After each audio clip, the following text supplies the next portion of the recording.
Citizens Forum. This is being filmed on Tuesday, April the 14th in the Memorial Arena in Victoria, BC.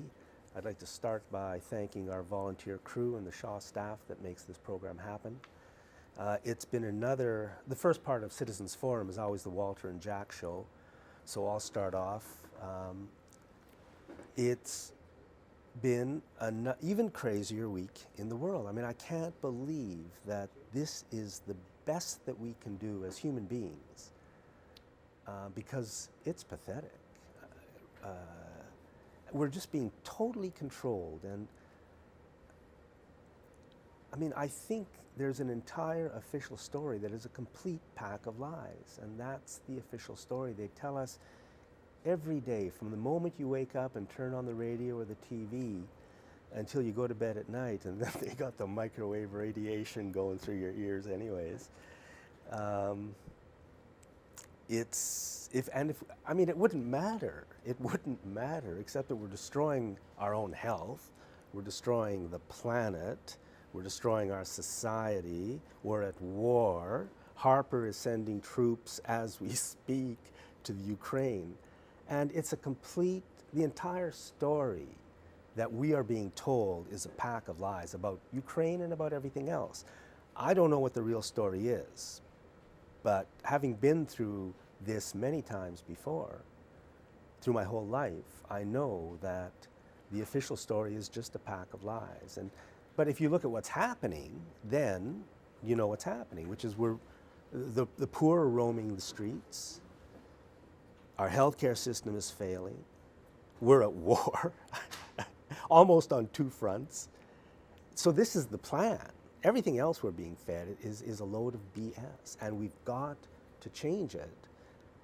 Or, I mean, the disaster that will befall us is going to be horrible. I mean, do we really want this? Do we want to allow these corrupt, lying fools who run this country to drag us into destruction and war? We have to stop them.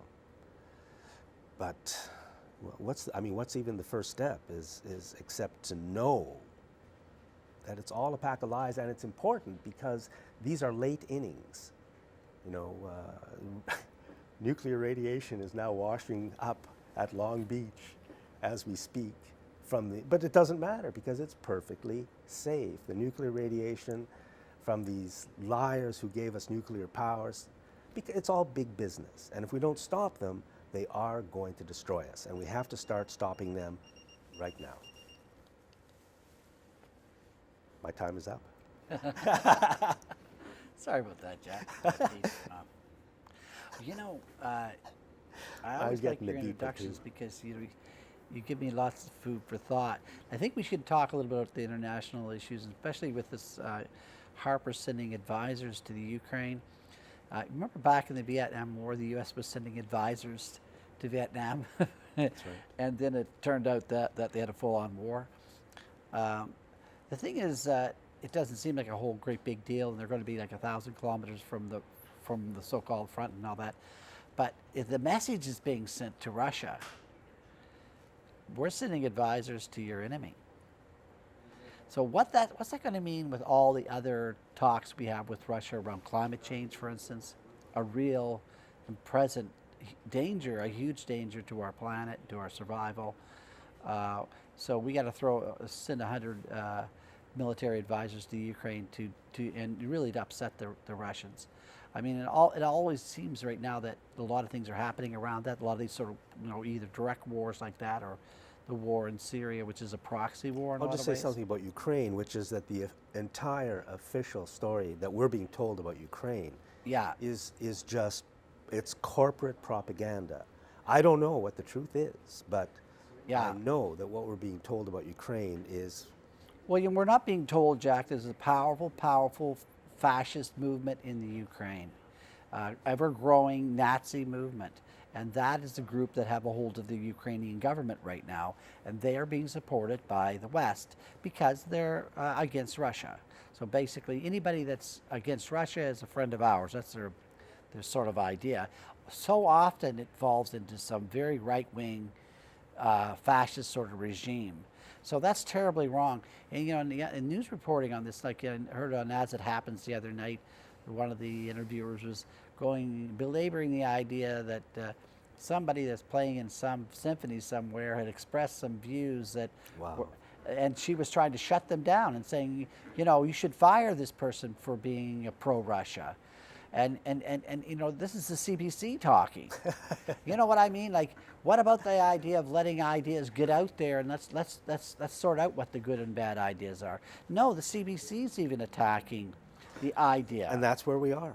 I mean, 10 years ago, we weren't at this stage of Canadian life. We're being taken down a road to, I mean, basically, I think it's just a corporate takeover. There's no democracy left in the country. And it's just a corporate takeover. So they are running the country. Now, we're the ones who live here. The only question is, can we realize this as a people? Can we overcome the complete corporate ownership of every television station, every radio station, every big newspaper, the magazines, the books, the movie industry? They got it all.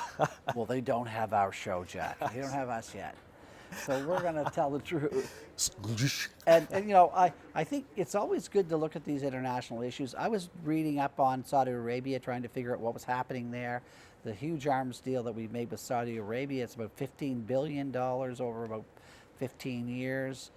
Couldn't really get very far into that today when I was trying to piece together exactly what's happening, other than the fact that the Saudi Arabian king has a private army that's going to be using all these weapons. There's a Saudi army, and then there's a private army, a security system that the king has, and it's surprising. The Tyee has a very good article on it, by the way. When they get into that side of the issue, you realize that these armored vehicles are going to be used for suppression of civil, for dissidents in Saudi Arabia. If it comes to that, they have their own private army to roll out and to suppress their own people. Now, the angle that I was working on is trying to figure out how they're getting their arms to ISIS in Syria, because a lot has been said about that. Very little evidence that show a direct link and how all these weapons are going to get into Syria. But that is the other side of it, that we have to really be realizing that we're supplying weapons to what we're being told is the enemy. You know what I mean? I have a problem with that. You know. So just to recap, yeah. Canada just signed a big arms deal with Saudi Arabia, $15 billion. $15 billion. Nothing. I mean, was there anything in the media about that? I mean, but $15 billion, and as you say, a lot of people say that Saudi Arabia is shipping arms to ISIS. That's right. But but it's very, very troubling. That's a hard one to prove, but the evidence is showing that they're going to use it to suppress their own people as well as to attack their neighbors. It's if anybody just Googles U.S. funds ISIS, I mean, there's thousands of stories there. Yeah. You know, well researched, well written. Who's to say what's true? I mean, I don't know, but we sure know. I mean, I've lived through. We know that the official story usually isn't true. Yeah. Well, there's a big spin on everything. So yeah, I think we have to keep an eye on that international stuff and try to figure it out. I mean, you're only using mostly corporate media, and the internet is of some help, and some good things are being written. And every day you can find better sources. It would be nice to have one cable television station, coast to coast, right up there with CBC and CTV, that did the news. I mean, we could produce independent news very, very, very cheaply. It just needs a little bit of money. And boy, wow. I mean, this country needs it needs independent media. Yeah. Well, we need critical thinking. I mean, that's the strength of a democracy is critical thinking. It's really looking at everything that happens and analyzing it. And looking for the best directions that we can take on any program and any policy, always refining it, always going back, building something, looking at it afterwards, say, did that work, did that not work? It's all got to do with critical thinking.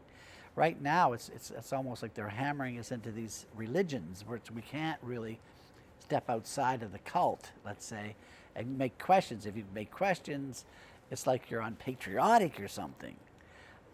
Or worse, you're a terrorist, you know, if you don't follow this official line.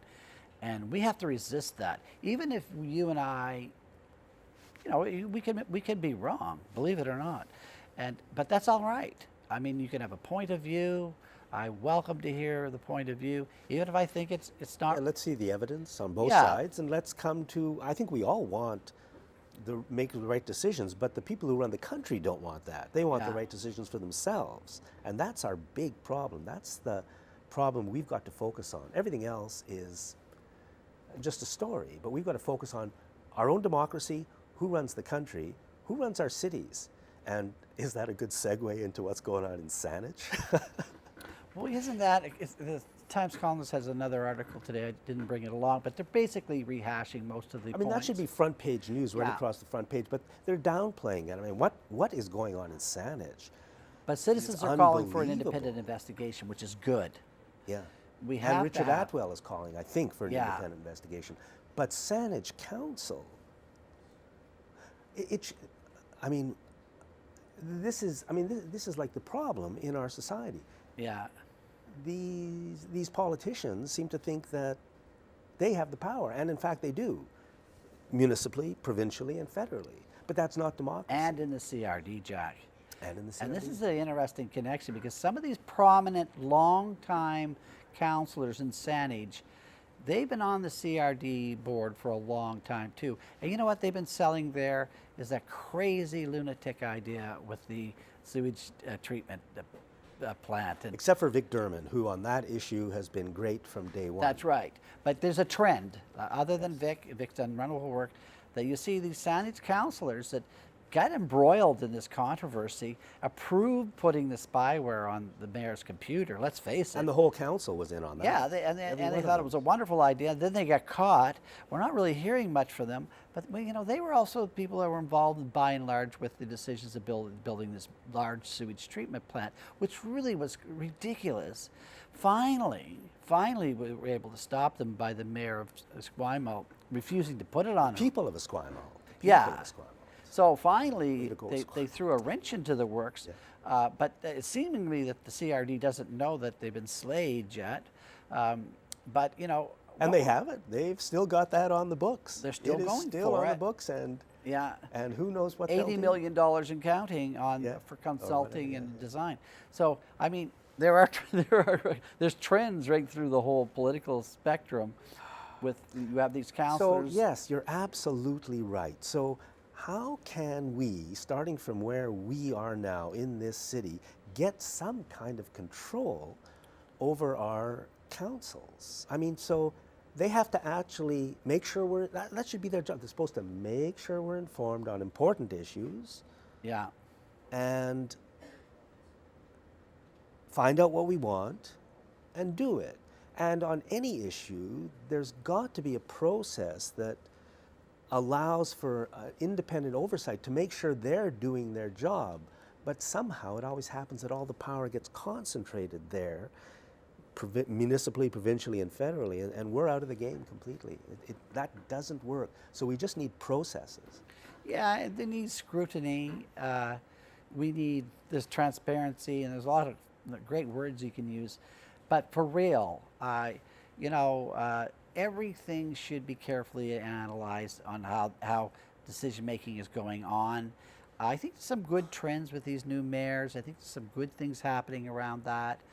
I really think there's going to be a big house cleaning in the next elections. It's 4 years away. Can you imagine? Yeah, 4 is it three? years Is it three or now? 3. I mean, we've got to have the power. Yeah, And the people of Saanich, I understand a lot of people in Saanich are very angry about this, and they should be. Yeah. I'm angry. I lived in Saanich right through all of this because this didn't happen overnight. I mean, this was years and years and years in the making to reach that level of, well, they call it incompetency, and that's what the privacy commission. It's not incompetency, though. It's not incompetency. Somebody did something. Somebody made decisions. Things were done. And I don't think the Saanich Council were the ones behind it, but they, I think, got maneuvered into, like my understanding is, the Saanich Council was told by their staff, that there had been an independent report done, and it recommended putting this spyware on, so the council went along with it. But in fact, the story from the staff was not correct or was not true. I mean, imagine that. Where's the front page news in our, you know? You know, it's taking so long to get to the bottom of it. Yeah, there are a couple of people that made those decisions. Sooner or later, we're going to find out. Why is it that the Sandwich Council can't just haul the staff up on the carpet and say, "Okay, you guys, Who done it? And what happened? Why is it taking months and months? That's what confidence in government, it just drops like a stone when these things happen. They should be on this case or pronto to try to save themselves. I want to move on to the RCMP plan to bomb the provincial legislature on Victoria Day. What is it, a year and a half ago now? The trial is ongoing in Vancouver. But as you read the little bits that are in the newspaper, really it does seem like the RCMP plan to bomb the legislature, starring, two people that they got involved. I'm not saying I'm right, but that's sure what it looks like to me. And the way the media is playing this straight, as if it's all true, without ever kind of asking the questions, but what the hell is going on here? Yeah, well, you had two Scary. individuals who were under psychiatric care. There were needle injection drug abusers, very compromised in their abilities to make rational decisions, and so easily manipulated. Let me just read a paragraph here, Jack, out of today's paper, because this is the defense now cross-examining the case, and basically it said some of the things that the RCP did. They promised not all that his debts would be paid. They assured him that sharpshooters would be stationed at the legislature roof that would keep him safe during the operation. They encouraged him to believe he would escape and guaranteed him employment after he carried out the attack. Also, he said the RCMP bought groceries and cigarettes for them in order to make money available for them from their welfare checks. And also remember, right from the beginning, they were also afraid that if they didn't do this, the RCMP was going to kill them. That's right, and then they made money available so they could, with their welfare checks, buy the pressure cookers and other things. So we're talking about enabling, creating the event. Creating the event. How about if you thought some people had a screw loose, the authorities found out about it, wouldn't it be okay for some authorities to visit them and help them out? That's right. Yeah. Oh. But instead, no, let's just make sure they try to commit this act. Yeah. It's very sad. Oh, and it's not the RCMP, it's Stephen Harper. And it's not Stephen Harper, because he's just a puppet. It's the people who run the country, and the people who run the country are the corporations, which gets us right back to who the real enemy is, and we've got to deal with it. They have the power, they've stolen our democracy, they own the media, and somehow we have got to do better, or they're going to destroy us. Now, there's a lot of very good police officers and good RCMP officers. Now, unfortunately, they're not able to investigate the higher ups in their own organization. There's a problem there that there's not enough abilities to police themselves. They desperately need some independent entity to oversee what they're doing to keep these sort of things from happening.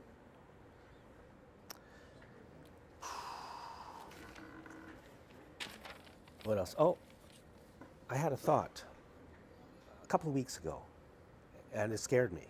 My thought was, there was some stories in the paper about the the First Nations people in the residential schools, and it suddenly struck me, I think all of our schools may be residential schools. When I think back to my childhood and what happened to me in school, my God, that was a scary thought.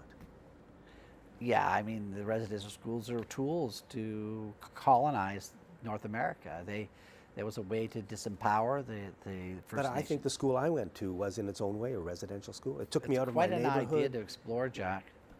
Thank you, Walter. Always a pleasure, Jack. And thanks for watching this segment of Citizens Forum.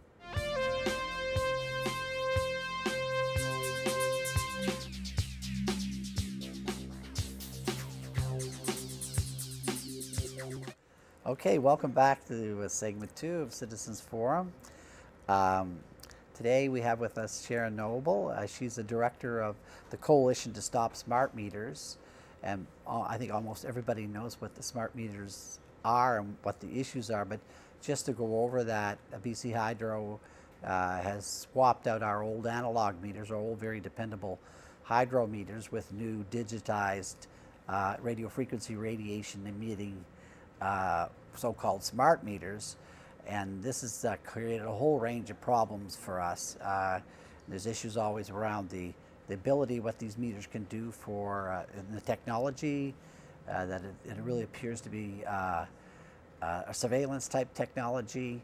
Of course, our bills are skyrocketing, and part of that reason is using this technology, and there's issues around democracy and all sorts of other issues swirling. But what Sharon is coming to us today about is we're going to focus in on issues around the safety of this equipment and how it's been malfunctioning, and particularly how it's been causing fires. So welcome, Sharon. Very, very glad to have you here today. Thank you very much, Walt. So firstly, Lynn Garris is the former head of the BC Fire Chiefs Association, and he has assured us that there has been no smart meter fires at all. How do you respond to that? There are many ways to respond, but I'll point out some of the major issues. First, Len Garris was commissioned by BC Hydro and paid $15,000 to prepare a report. Now, right off, that smacks of conflicts of interest, if you ask me, to get paid to write a report for the company that you're investigating. What he did was look at the fire commissioners, the provincial fire commissioners' annual report, in which he itemizes the statistics showing what kind of fires have occurred in very broad terms. There's no code for smart meter fires, only electrical, grass, this sort of thing, very big issues. Oh, so there's no real one indicator that we could point to and say, okay, that's a smart meter fire. Just electrical. Mm-hmm. And so what Len Garris did is he looked at the numbers of electrical fires over the last couple of years and saw that there were fewer. And therefore, he jumped to the conclusion that there would be no smart meter fires. That's totally illogical. But in addition to that, he didn't bother to look at the fact that this fire commissioner is not getting reports the way he's supposed to be. Budgets have been cut over the last few years. And even though legally he's supposed to be getting reports immediately after a fire has occurred, he's not. I've asked for fire reports on fires that have occurred 2-3 years ago, and the reports aren't there. So therefore, Len Garris based his statement that smart meters are safe on erroneous, not only was he a logical conclusion, but based on erroneous information. So basically, they're not really gathering the data that would be necessary in order to make a statement like that. That's right. They don't know, but they're just making that statement. That's right. He took his $15,000 and ran. Quite happily, yeah, That's right. I'm sure. Now, what agencies are ensuring that our safety is being protected? And what monitoring is there being done on smart meters? Sadly, there's not any. And this is what I've found over the last while. Under the law, for instance, as I said before, the fire commissioner is supposed to be getting reports. That's not happening. No, there's no code for smart meters, and any of the reports that are being done are at very high levels. I get reports that say, for instance, an electrical malfunction of the distribution equipment. What does this mean? Mm-hmm. I try to find out, and I'm stonewalled. Secondly, I try to go to the BC Safety Authority and find out what they have. If they've found that there's been any electrical problem, because they're supposed to be investigating electrical problems. And they told me, even though I did get some reports from them showing that there were smart meter failures and involvement with fires, they can't do anything about it. The government has told them they can't get involved with smart meters. The same is what happened with the BC Utilities Commission. Wow. As you know, the BC Utilities Commission, under the BC Utilities Act, is charged with our safety, maintaining that hydro is working in a fair, equitable, and safe manner. Well, when I've taken fires, information about failures, information about laws being broken, to the BC Utilities Commission? Nothing. They say that their hands are tied. Under the Clean Energy Act and under Direction 4, which was the meter choice opt-out program, they were told hands off anything relating to the smart meter program. No one's monitoring, no one's tracking. And what is even more concerning is, for instance, things like with the fire inspectors, they can't do their jobs. Hydro is taking the meters from the fire scenes. As well, the meters themselves are burning up. So there's nothing to inspect. So basically, if there's a report of a fire, a house fire, and BC Hydro shows up, for instance, to cut the power off, and if the meter was on fire, they could just remove that meter and head off the site with it. That's what they do. And even though it's illegal, they're doing it. The fire commissioner, when I questioned him about this, said, well, it's Hydro's equipment. They can do with it what they want. And I said, but that's against the Fire Standards Act. And he says, yes, it is. But that's what Hydro's doing. When you see something like that occurring, I mean, it just causes so much distrust. It does. Because the public is wondering, well, if there's nothing to hide, leave the equipment there, let us look at it, Well, Hydro has said, and I've got a television, there was a Czech News, I think out of Vernon, where Hydro took the meter from the scene of a fire, and they told the fire chief they were taking it to inspect it.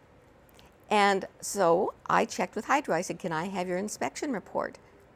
And they said no. So I went to their lab, PowerTech. PowerTech says they've never received a smart meter to investigate. Out of the hundreds of failures, out of the many fires, they've never investigated a smart meter. So where do you think these meters are? I went to the Hydro and I said, what happens to the failed meters? Are you inspecting them the way you're supposed to? And they said, no, there has never been a meter fire.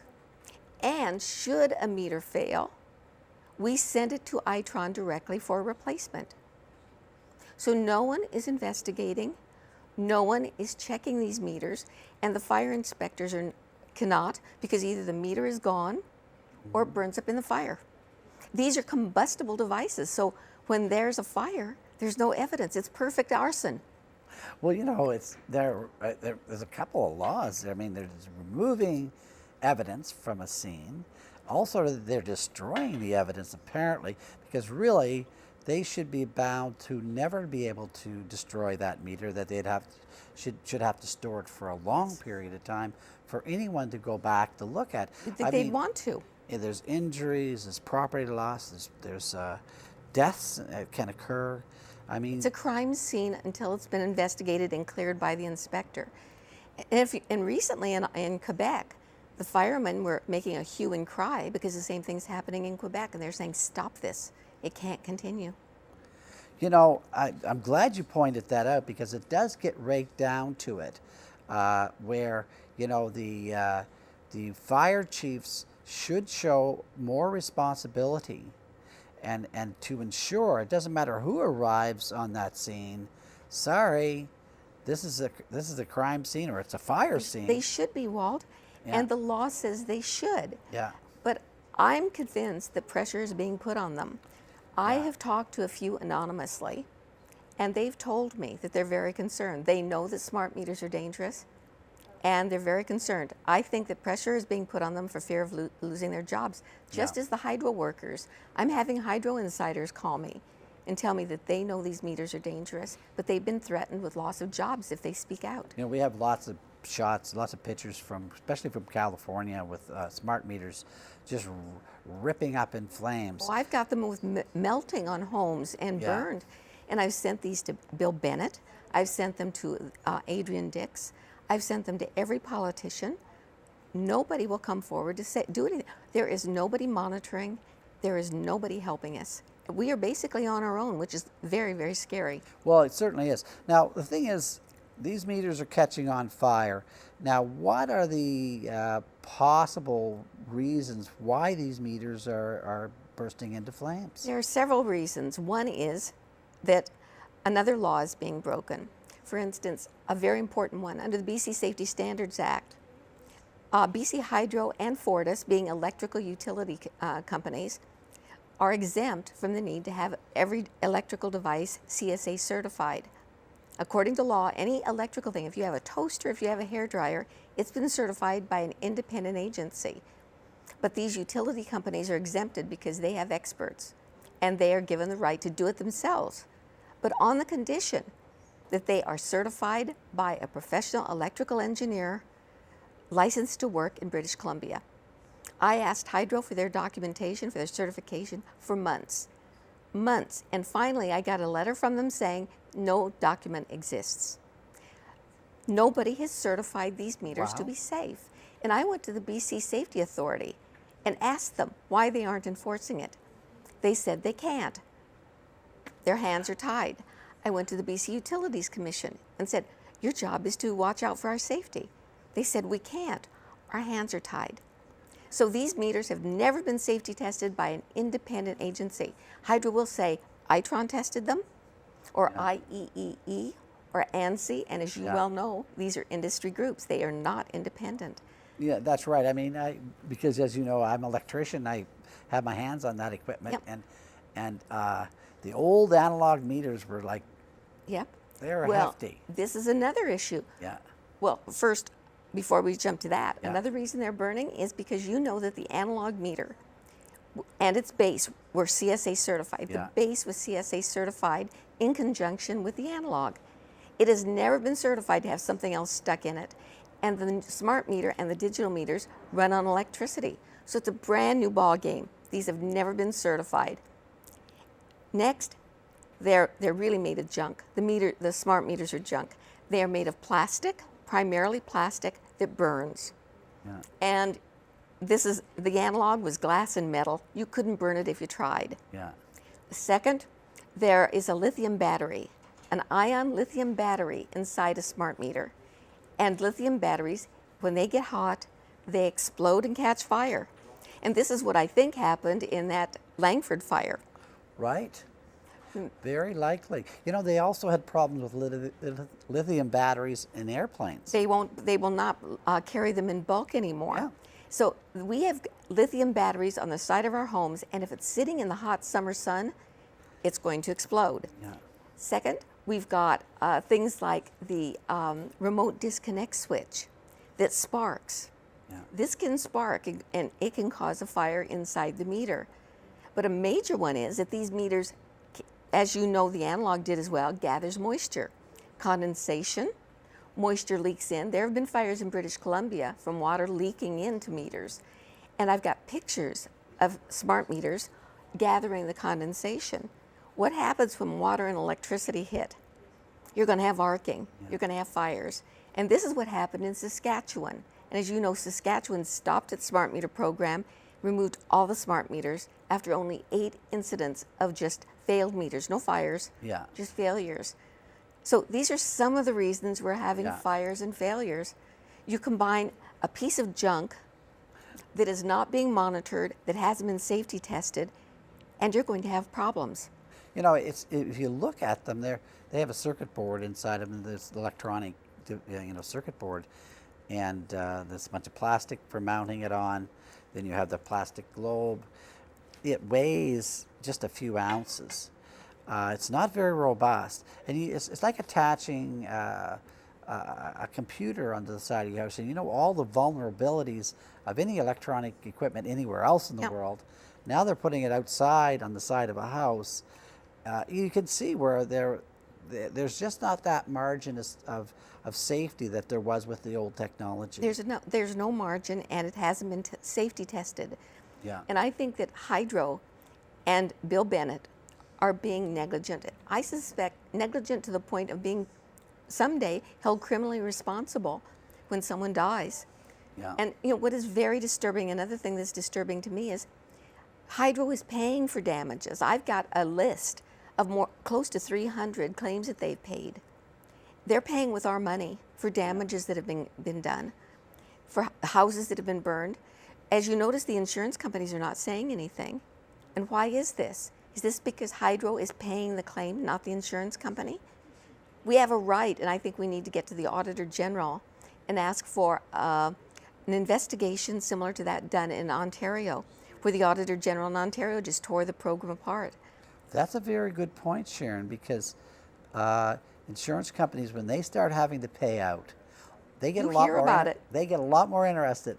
And they're across the not. board. They're not. Yeah. So this leads me to believe Yeah. that they are not being held responsible. They may be telling their policyholders that they're paying the claim. In fact, one policyholder who saw her smart meter catch fire, and she's fighting it right now, her premiums went up $800 a year. Wow. Now, look, I just want to ask you one more question. We just have a few more minutes left. What do you suggest is the course that we should be taking? What are the steps that can be taken by governments and by individuals to try to correct the situation? Well, first of all, as I said before, I think there needs Yeah. to be an independent investigation Yeah. by the Auditor General, not only into the costs, the safety, everything else that was not done initially, should Yeah. be done now. I think somebody needs to take over this program, whether it's a politician, whether it's an independent source, somebody needs to investigate the fires, the failures, the rules, the regulations that are being broken. Somebody needs to look out for us. Now, what entity could do that? I mean, are we thinking about would it be a provincial organization? Would it be federal? It's perhaps? provincial. It's Yeah. provincial, unfortunately. I think if you turn to somebody like the BC Safety Authority, gave them authority to do what they're supposed to do, give the BC Utilities Commission Yeah. the authority that they're supposed to. The information is available, and these provincial agencies would have the authority to go in and get the information that I'm having trouble getting. Yeah. I'm being stonewalled. I'm fighting to get every piece of information. Sharon, you're doing such an excellent job. I mean, it's amazing what you've done here and trying to get to the bottom of these issues. So, I mean, You've only just begun. I like to hear that. I'm sure we're going to have you back because I want to follow this and see what transpires in the future. I think you've laid out some very good points here. What can happen and what these authorities should be doing. People need to be informed too, Walt, and I appreciate the opportunity. People need to be told that this is a potential problem.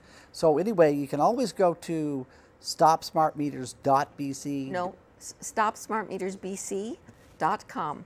.com. Okay. And excellent site, lots of good information on there that can follow this and many other stories around smart meters. And perhaps in a few months we can have you back, Sharon, and get an update on what's I'd happening. be happy to.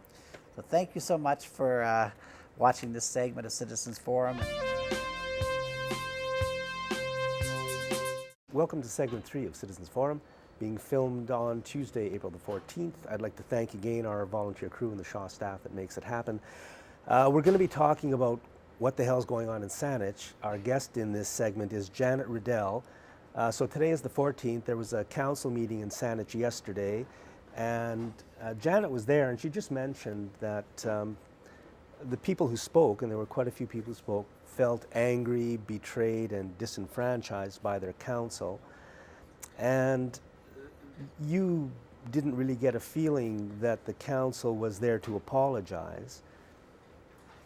And my question is, as somebody who's watching this, like, what's going on in Saanich? Janet, you were involved in the sewage issue, and you Yes. got to know Richard Atwell, the mayor, through that, I guess. Yeah, and I'm quite interested in what's going on in Saanich because the mayor is also on the sewage committee at CRD, and a very pivotal person to have on the CRD sewage committee. And I've got to know him when I lived near Viewfield, and I got to know him when I was fighting the Viewfield project in my neighborhood. And so of course, then I get pulled into the interested in what's going on in Saanich. And so I was very interested to see what happened last night. So quite a few people spoke, and it was pretty hot and heavy. I've Yeah. heard on the radio stations that people are angry, and some very strange things have happened in Saanich, I lived in Saanich for years. I don't live there now. But I'm shocked, and it makes me wonder what the hell was going on in Saanich, and how are decisions being made, and what different things could have been done when I was there to make things better. So you said that there were kind of two scandals. Yeah, well, last night, it was a normal council meeting, so there were a number of other issues that were discussed as well, but I think most of the place was packed, and I think most people that were there to speak or to hear what council had to say about the mayor's motion in response to the privacy commissioner's investigation into the spyware issue, which her report came out on March 30th, which basically affirmed everything that the mayor had alleged was true. It was not legal for it to be installed, and so there were sort of two scandals. In my mind, this is my own personal opinion, but there's the spyware scandal, which is who put the information, Who made the decision? yeah, who made the decision to put it on? Why? What were they after? Yeah. And who was involved in signing off on that? And that's who knows, but probably a small number of people. But to me, the second scandal is the way that most of the council behaved when these allegations came forward. Most of them jumped on to the mayor and said he's bonkers, basically, and I think made sort of made the case that he shouldn't be mayor, and that he was unsuitable for the job, and so last A lot of pressure was put on him from the media, certainly, as well. Yeah, that's right. And so anyway, the investigation, the privacy investigator or commissioner did an investigation and affirmed what he had alleged, and I thought, that was a couple of weeks ago. And then at this meeting, we had a chance to see, how the council, they have to work with him. They all have to work together. And they're responsible to the people of Saanich. I mean, how were these decisions made? Why did they agree? Like, one thing was that, the council was told, I think, by the staff that a report had been done that recommended putting the spyware on. That's right. And that was actually untrue. Yeah, but there wasn't a recommendation. No. So, this is serious, serious stuff, and yet it's almost being glossed over. The staff told the council that a report had been done that recommended doing this, so the council did it, following their staff, which is always a dangerous thing to do. But it wasn't true. There was no such recommendation. That's correct, yeah. How does something like that get glossed over?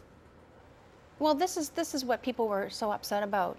Partly they were upset about that something went wrong in the chain of command there.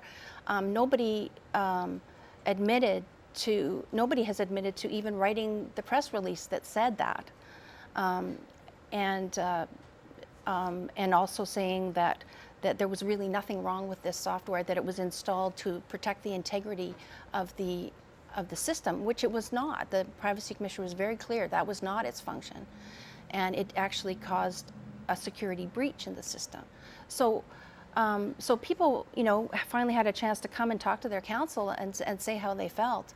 And in the days since the Privacy Commissioner's report came out, people have been really angered by the fact that a lot of the council members have said, well, we really don't think there's a big deal here. This is water. Be an independent investigation. Yeah, it's water under the bridge. It was an honest mistake. Yes, yes. Many people at the meeting last night expressed skepticism that it was possible for this to be an honest mistake. A lot of people said that. Every speaker, without exception, spoke in support of the mayor and with anger toward the rest of council. You mentioned when we were talking that people were asking what kind of culture exists on this council and in Saanich. Yeah, a couple of people mentioned the culture. They mentioned what kind of culture is existing in the city hall where things that are not legal and nobody speaks up. And nobody feels that people are afraid to speak up. People don't speak up, and people don't even investigate and say, is this really okay? Should we check on this? Nobody went to the Privacy Commissioner's website and said, hey, I don't think we can do this. Well, one person did. Yeah. He went to his friend and said, what do I do? A friend outside the organization, and that's how the mayor found out about it. So people mentioned that. A couple of speakers, one with experience in IT, expressed skepticism that the staff in those roles would be unaware of the law. So clearly somebody was making this happen. We just have to know who it was, that's all. I'm sure a lot of people know who it was. Somebody had to make the call on it. Well, and there should be an independent investigation. Well, almost without exception, the speakers asked for an independent investigation, which is beyond what the mayor actually asked for in in his motion. I think probably because he knows it'll never happen, because the council has to have a majority to vote for that. So if, this is the best part, if Saanich is going to carry out an investigation, it can only be done with the approval of Saanich Council. If it's going to be done by Saanich Yeah, so it Council, has and to it would be be done done by by somebody staff else. Yeah. in Wow. Saanich Council, or in Saanich, Okay. Saanich staff, and that's So- what they've recommended. Yeah, so So clearly staff this is will- a disaster. Staff will be investigating their own actions. Yeah. So, I mean, we've got a provincial government that, I mean, is equally a disaster area, but still, there was the privacy commissioner, and there was some good stuff that came out of her report, although she didn't go as far as she could have, I don't Well, think. I think that was, she went as far as her scope allowed, Okay. which was to say, is this actually unlawful, which it was, and to try to find out why it happened. She couldn't find out why or who was involved, because all it had been set up so that when someone was using the spyware, they couldn't, it wasn't logged who it was. So there was no evidence. There was no trail. So she was not able to determine that. But So she there did. has to be an independent investigation. It has to come from somewhere. You know, we as the people of this city should not allow this to get fizzled out by the media or the politicians. There's just got to be an independent investigation, because I mean, I think what happened in Saanich isn't an isolated incident. That's obviously the culture. And the culture exists through all of our city governments to a greater or lesser extent. And we've got to clear it up and make all of our governments better and more democratic, because our city governments are important. Well, yeah. I've got to make the point that the councillor Plant was the only one that actually addressed what the people had said. None of the other councillors even said, you know, yeah, we hear you, we hear what you said, and you're obviously upset. No one acknowledged it. And What's his first name? Colin Plant. Colin Plant. Yeah, and so the mayor had asked for an apology for people that were affected by this, and that went nowhere. So nobody even seconded that motion. So Colin Plant put forward a motion to express that the council express regret, and that was voted against by everyone except for the mayor and Colin Plant. We're out of time. What a place to end. So, I mean, more to come, you know. Yeah, it's really interesting and We quite just have to have better. disturbing. Janet, thank you very much.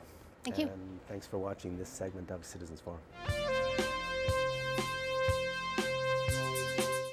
Welcome to the last segment of Citizens Forum, being filmed on Tuesday, April the 14th.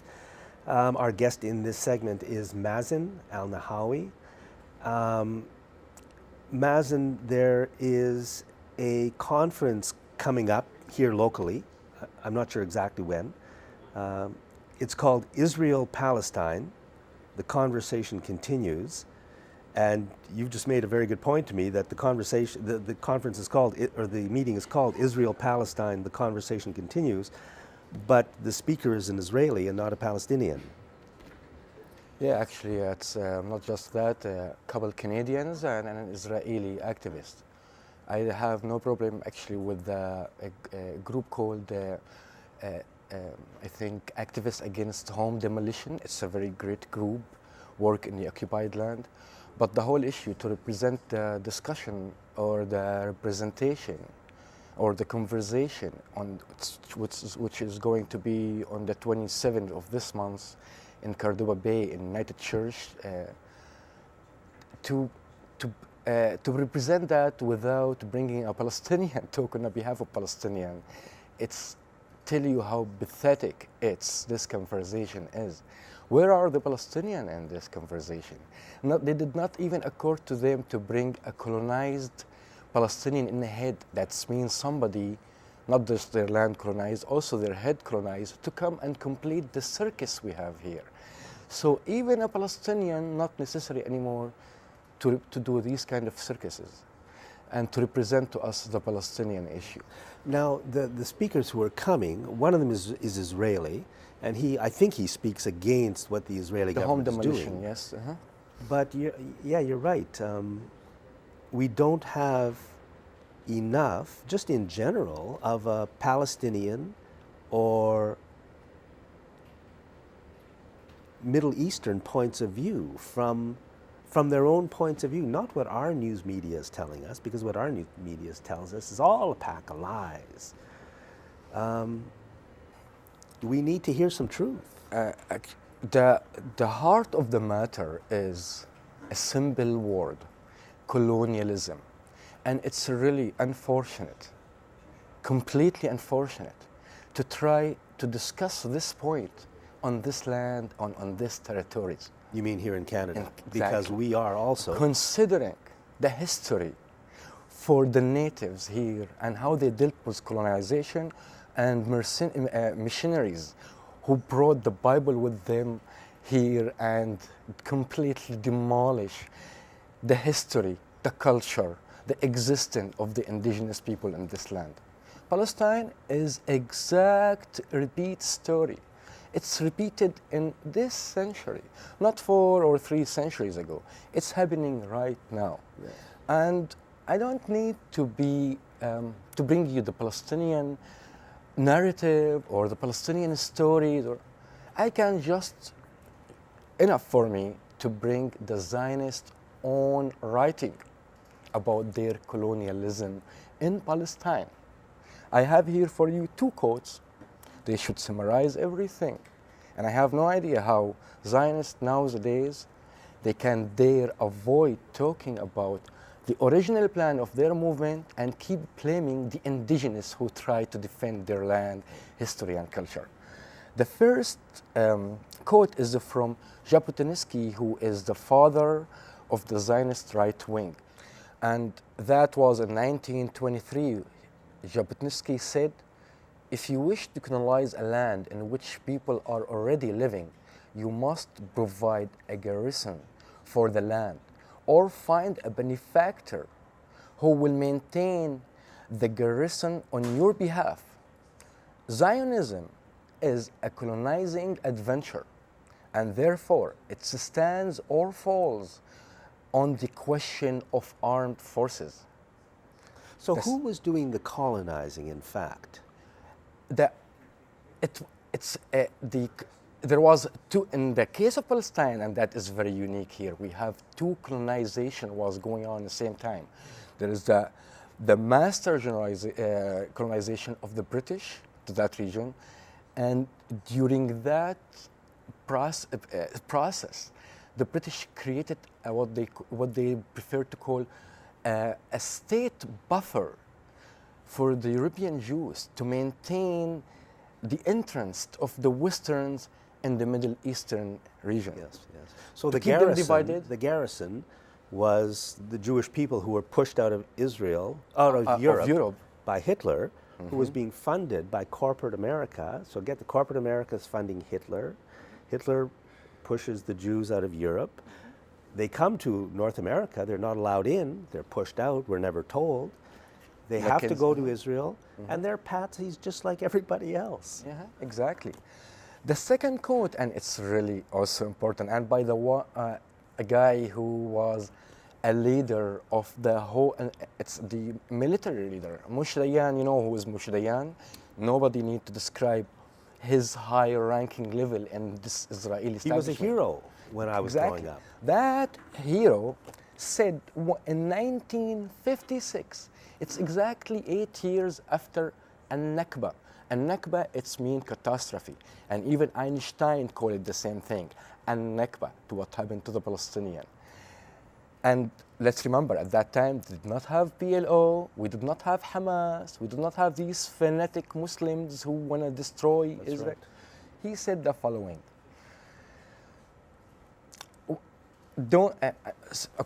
Let us not today fling accusation at the murderers.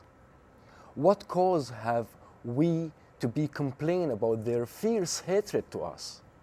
For 8 years now, again, this is since Al-Nakba, they sit in their refugee camp in Gaza, and before very eyes, we are possessing the land and villages where they and their ancestors have lived. We are the generation of colonizers, And without the gun barrel, we cannot plant a tree and build a home. Well, Moshe Dayan said it exactly like what it was. And where are now these the one who defend this Israeli occupation state? Where are they from this statement? The problem is these are not a few statements. We have a huge amount of literature. Started from the day when Herzl decided about creating a Jewish state. At that time, it wasn't clearly defined. And here in Canada, we've been fed this line for decades and decades and decades. So how can we, I mean, here we are, what can we do? Okay, I have a special message for these solidarity activists who want to help the Palestinian. Clean your home first, and then come and help us cleaning our home. You cannot have indigenous people in Canada starving in Inwood, looking for food in garbage cans, and a corporation even burn that garbage now, so not allow these poor people to eat. You cannot have that here and tell me you want to help the Palestinian and their misery. And most So we should fix up importantly, our own country. remember your role, the Canadian state role, in participating in that catastrophe in Palestine. They are one of the few states who aided, and especially now, who aid the Israeli operatives in Palestine without any conditions. Before you go and help the Palestinian there, be sure your government does not aid apartheid racist state which steal the land of the indigenous, as it happened here a few centuries ago and still happening. Very well said. I mean, you summed it up. So we have to fix up our own country, all of us, in many, many ways, and make Canada a force for doing something that's right, not run by the corporations, government of the corporation, for the corporation, by the corporation. Thank you, Mazin Al Nahawi. Thank you, Jack. Thanks for watching Citizens Forum this week.